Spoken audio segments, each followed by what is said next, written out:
할렐루야. 좋으신 예수님의 이름으로 사랑하는 오메가 교회와 비전 스테이션 해외에 있는 모든 지체들께 문안드립니다. 오늘은 이사야 28장 말씀을 통해서 은혜를 나누겠습니다. 우리 오랜만에 유튜브를 함께 하시는 분들도 환영하고 축복합니다.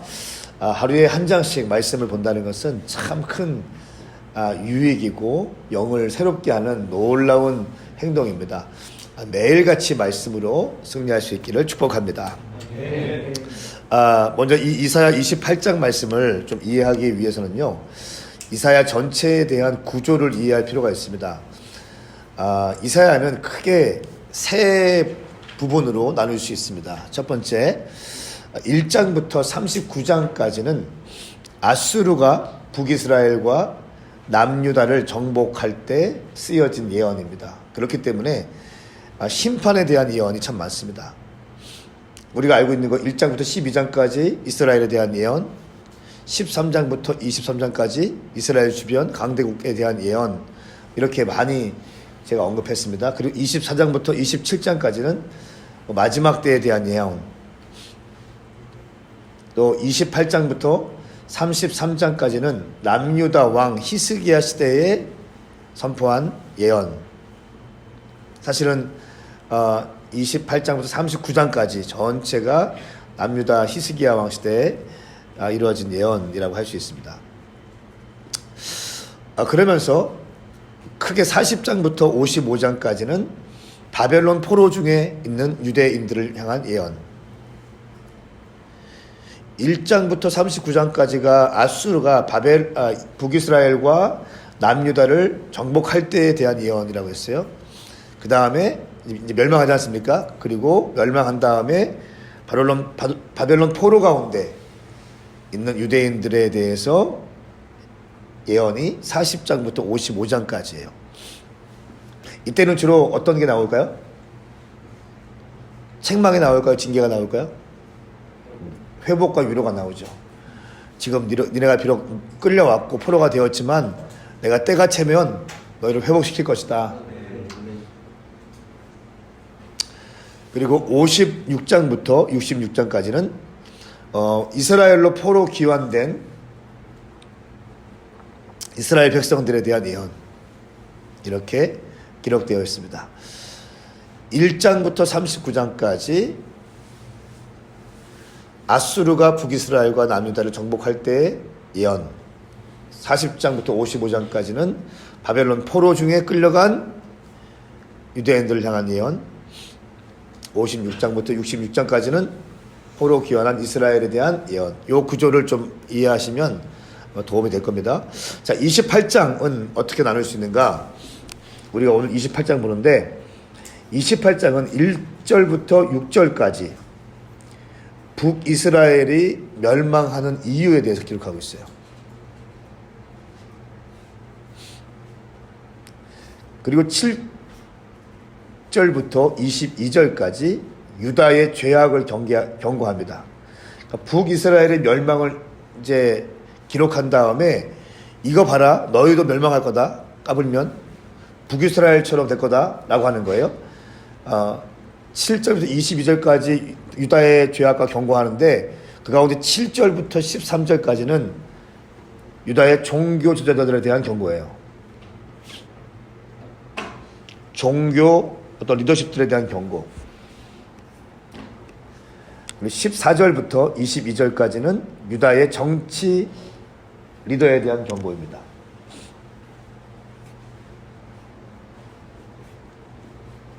그리고 큰 세 번째는 23절부터 29절까지는 농부에 대한 비유예요. 자, 그림이 좀 그려지시나요? 네.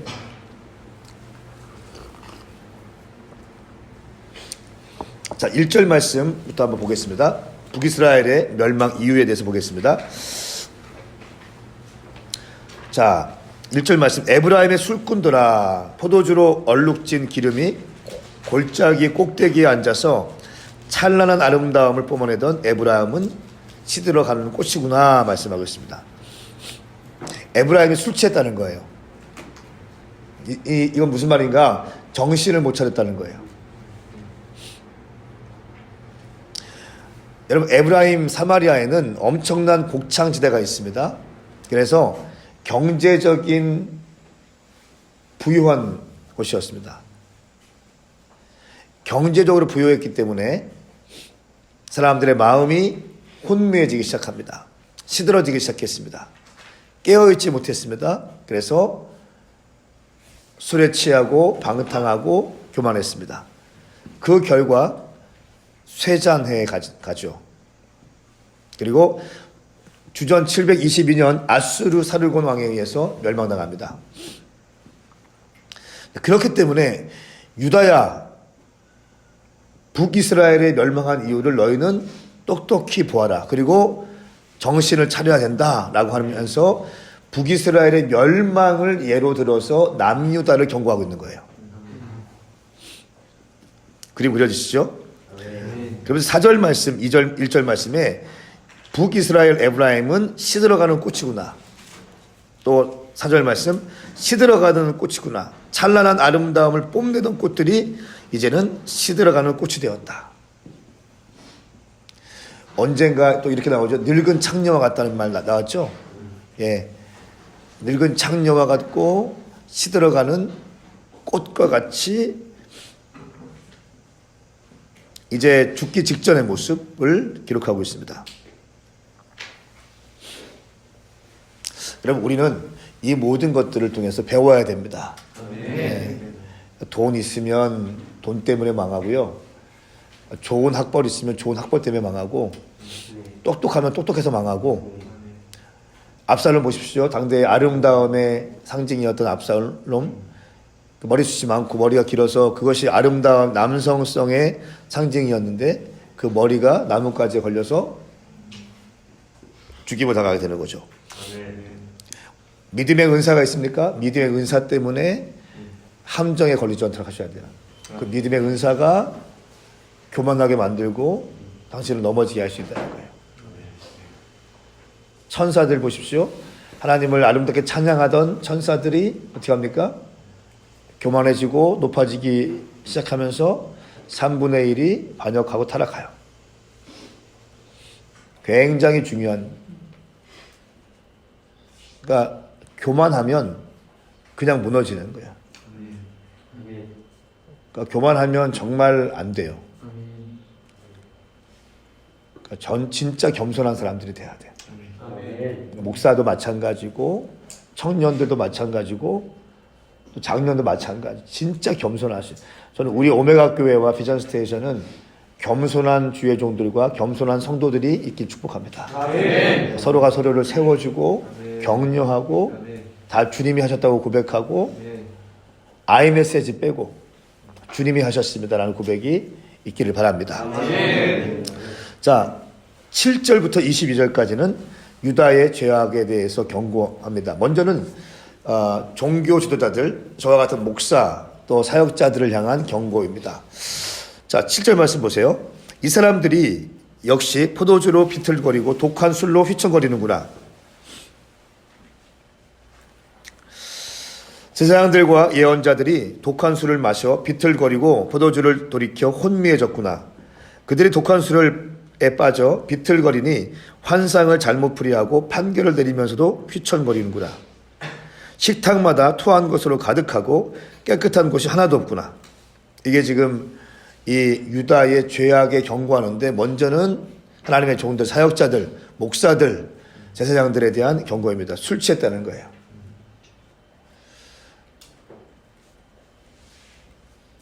독주를 마셔서 비틀거리고 포도주를 들이키면서 혼미해졌다는 거예요. 세상의 것을 쫓기 시작합니다. 내가 이만큼 헌신했으면 됐지. 내가 이렇게 목회하느라 힘든데 한 잔씩 마시면 좀 어때? 이런 자기 스스로의 위안을 삼으면서 하나님의 기준을 어기고 내 나름의 잣대를 가지고 자기를 변호하면서 자기를 합리화하면서 점점 술 취하게 되는 거죠.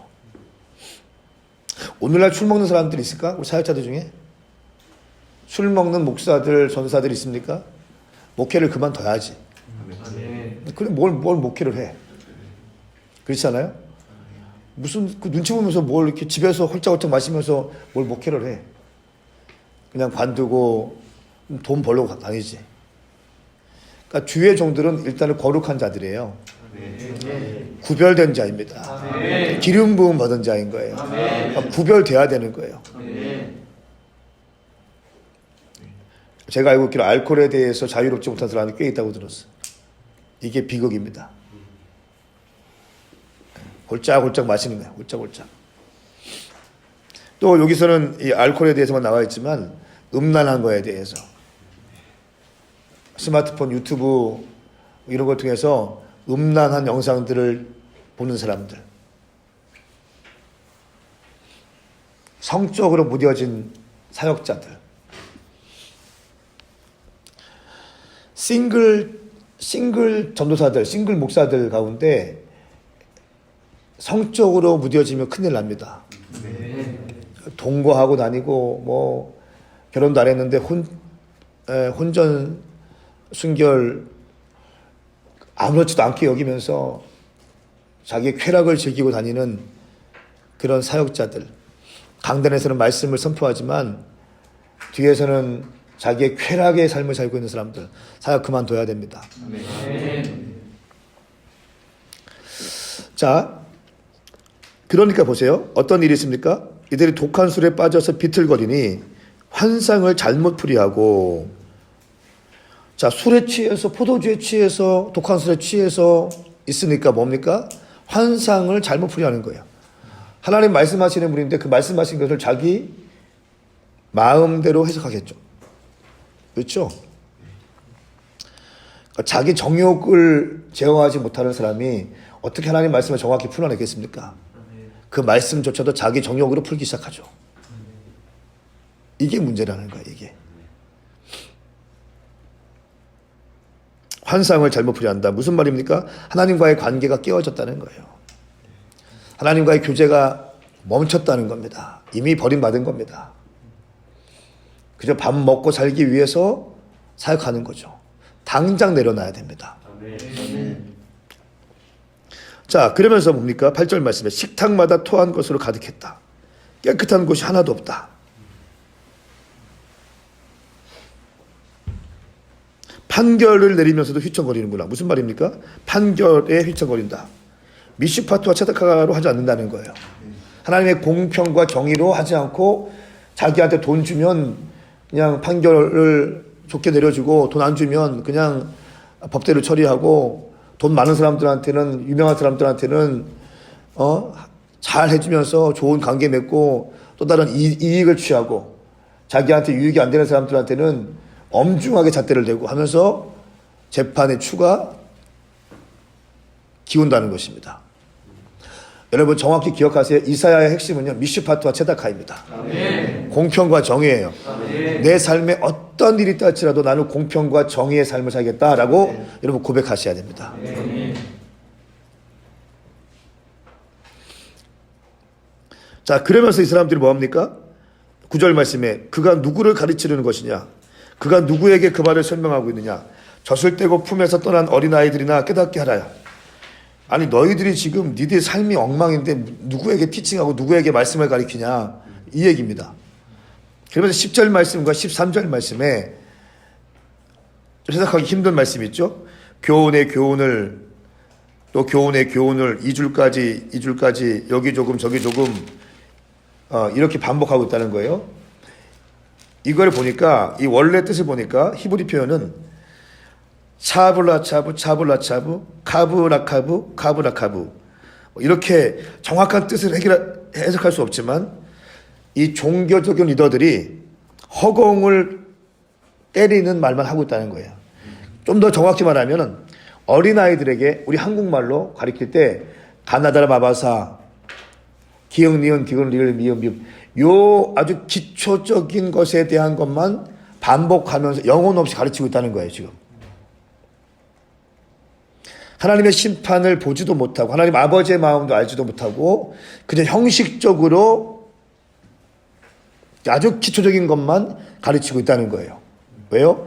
영적 지도자들의 무지. 이 무지는 어디서 왔습니까? 영적인 타락으로부터 왔죠.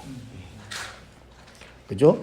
사역자는요, 사역자의 자기가 정확한 기준이 있어야 돼. 펜스룰이 있어야 돼요. 아멘. 이성에 관계할 때 정확한 기준이 있어야 됩니다. 아멘. 음식을 먹을 때 정확한 기준이 있어야 돼요. 아멘. 그러니까 저는 개인적으로 포도주도 먹지 않습니다. 저는 와인 먹지 않아요. 근데 와인 마시는 분들도 좀 있어요. 저는 그냥 그렇지만 저는 개인적으로는 저는 그걸 안 해요. 그러니까 와인 마시면은 한 번 다 마실 것 같아. 내 스타일은 한 잔 이렇게 좀 이렇게 식사할 때 좀 이렇게 마시면 그냥 더 땡길 것 같아. 그래서 쭉 마실 것 같아. 그럼 벌써 혼미해지는 거죠. 그렇죠? 그러니까 제 스스로 나름대로 딱 결정을 줘요. 사역자가 되실 분들은요, 자기 나름대로의 기준이 딱 있어야 돼요. 나를 향한 기준, 시간 관리의 기준, 음식적인 거, 음식에 대한 기준, 감정적인 거 처리하는 기준. 저 같은 경우는 이제 저도 많이 노력하고 있지만 잘 안 될 때가 있습니다. 절대로 누군가와도 싸우지 않겠다. 그런 거 있죠. 어떤 일이 딱 있어도 평정심을 유지할 것이다. 물론 사역자들 제가 책망하고 혼내킬 때는 화를 냅니다. 그 싸우는 거 아니고 그냥 가리키기 위한 거죠. 누구와도 싸우지 않겠다. 평정심 잃지 않는다. 어떠한 일이 있어도. 감정적으로 대응하지 않는다. 뭐 이런 거 있지 않습니까? 내가 늘 말했던 거. 그게 나름대로 저의 목회의 딱 기준입니다. 이성적인 거. 단둘이 밥 먹지 않는다. 저는 단둘이 여자와 밥 먹은 지가 꽤 된 것 같아요. 거의 없는 것 같아. 개척하고 한남대 시절에는 조금 청년들 뭐 이렇게 그런 기준이 없었대. 위로한다고 같이 밥 먹고 상담해주고 한 적이 있는데 어느 순간부터 딱 없어졌어요. 한 5년 6년 됐나? 없습니다. 나름대로 다 기준이에요.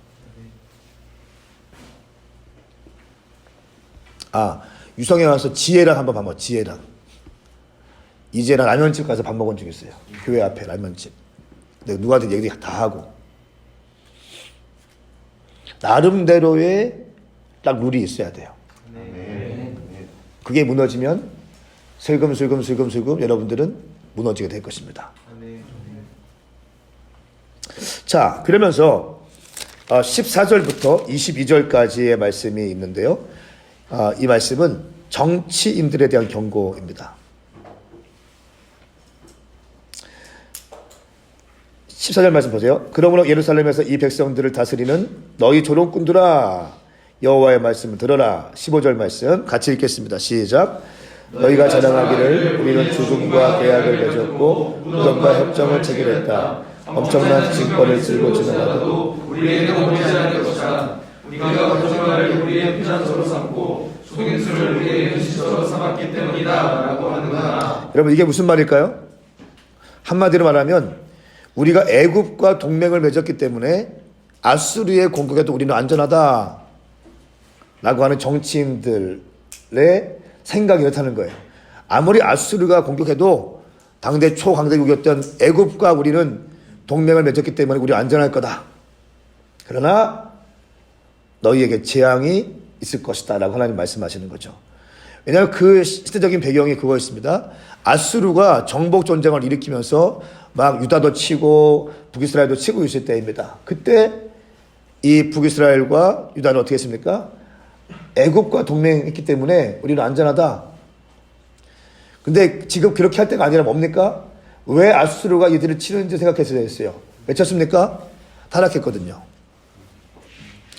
이들 가운데 교만이 가득했거든요. 이들 가운데 죄 때문에 주님께서 징계하시기 위해서 이들을 돌이키게 하기 위해서 아수르라는 막대기를 가지고 때리시는데 그럼 어떻게 해야 됩니까? 납작 엎드려서 회개해야 되는데 어떻게 해요? 우리는 애굽과 동맹 맺었어. 괜찮아. 우리 안전할 거야. 요 말을 하고 있는 겁니다.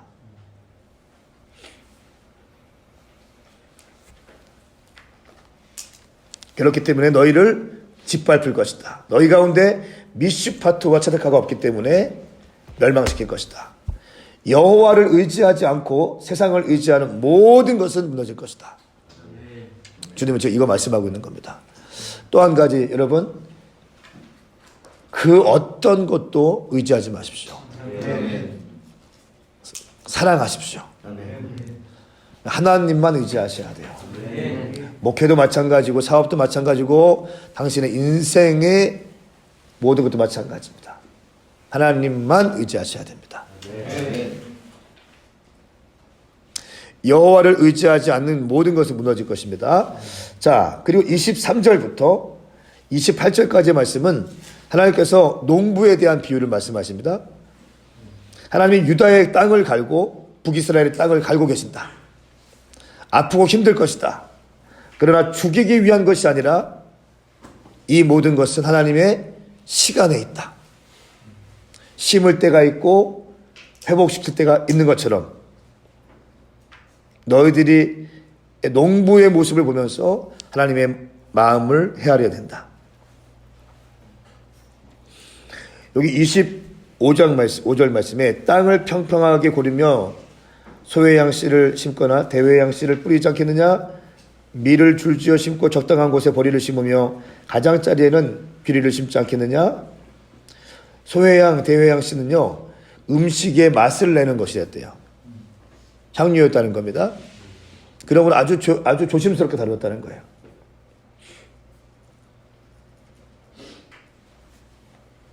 그러니까 무슨 말인가 하면 하나님께서 모든 것을 심을 때가 있고 또 흙을 고를 때가 있다는 거예요.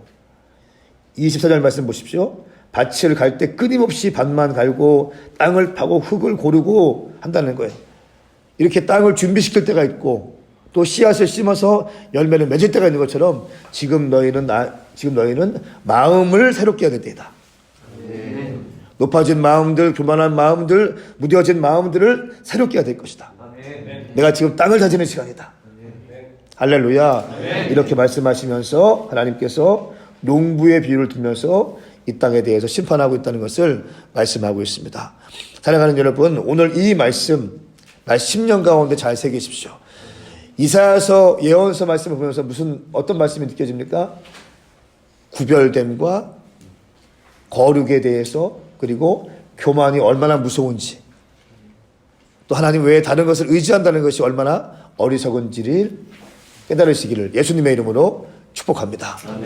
유튜브로 함께 하시는 분들 오랜만에 감사합니다. 여러분의 삶 가운데도 주님이 함께 하시기를 축복합니다. 기도하겠습니다.